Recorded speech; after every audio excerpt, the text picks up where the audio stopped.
to you a bit about running on empty. And this blogcast is entitled, Are You Running on Empty?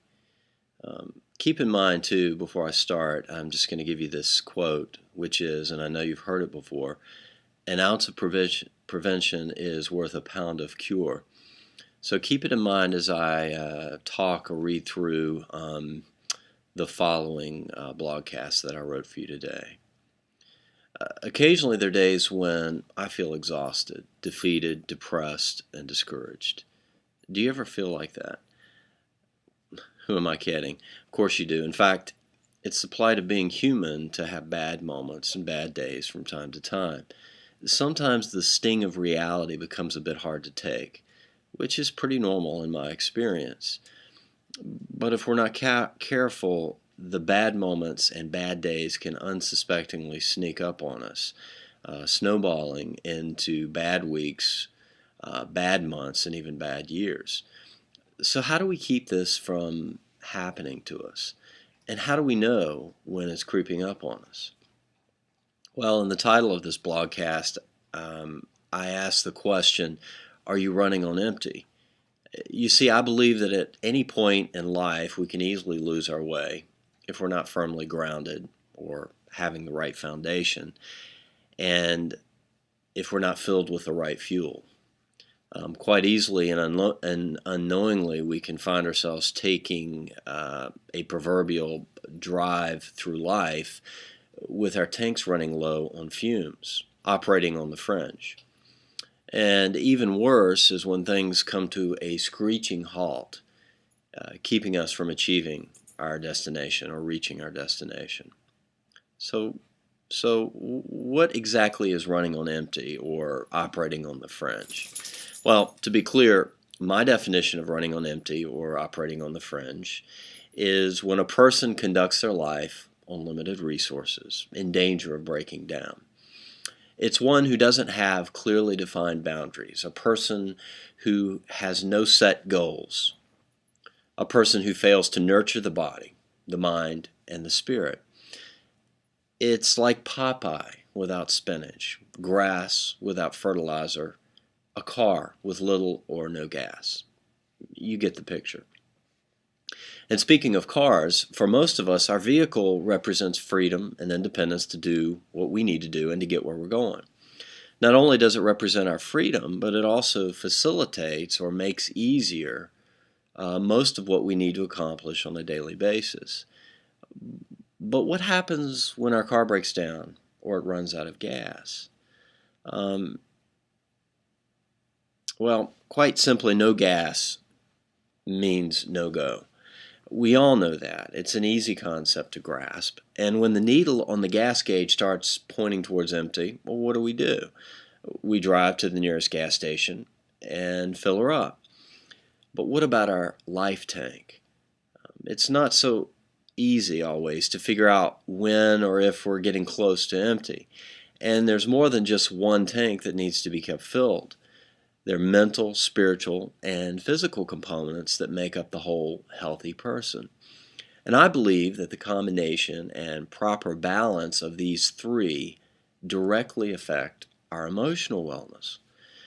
So what if our life needle starts pointing to empty? Many times we seek help or try to find ways to recharge or refill our tank, if we even recognize that we have a need. But many times we seek out the wrong things, or perhaps we just keep going, thinking that we'll soon make it to that gas station and get a refill. So let's stop for a moment and look at some signs of running on empty or operating on the fringe, if you will. All right, so if you have these signs, these could be signs that you're operating on empty. Feeling anxiety, panic, or being overwhelmed, feeling depressed and worthless, feeling fearful, scared, and alone, having trouble sleeping or insomnia, sleeping too much, feeling tired and fatigue, lack of motivation, relying on drugs, alcohol, food, sex, TV to feel better. In other words, addiction, feeling physically ill, sudden weight gain or overeating, sudden weight loss or loss or lack of appetite, relationship trouble. In other words, difficulty relating to family, friends, and coworkers. Now, just to give you a note about these signs, they're just signs of operating on empty or on the fringe. They're not exhaustive or all-inclusive. And all these things can happen to anybody at any time. But they don't necessarily represent a person in crisis or close to it.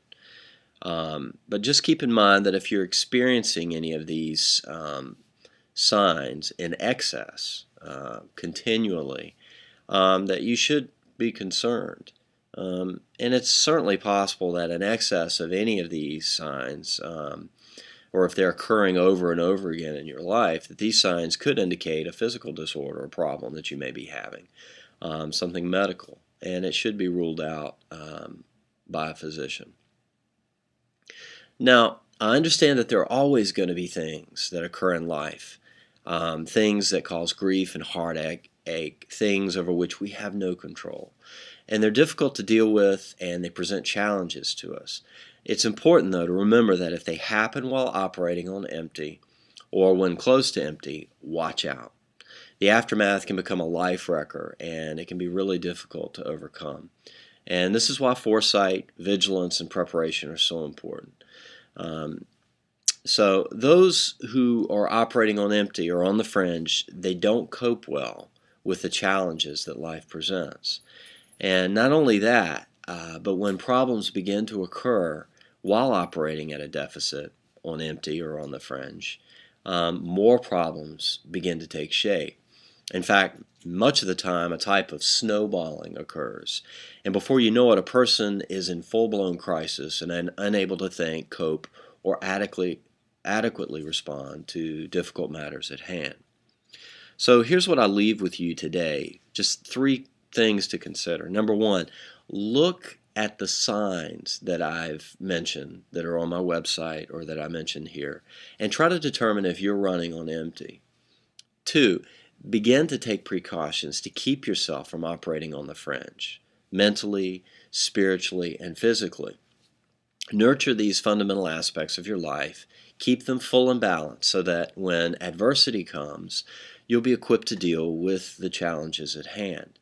And 3, if you're already finding yourself in a state of crisis and you're already operating on empty and you know it, then find somebody wise and supportive to talk to. Now is not the time to try to deal with your chaos or your crisis alone. It's important that you have wise support and encouragement, somebody to talk to. I hope this helped. God bless you, and have a great day.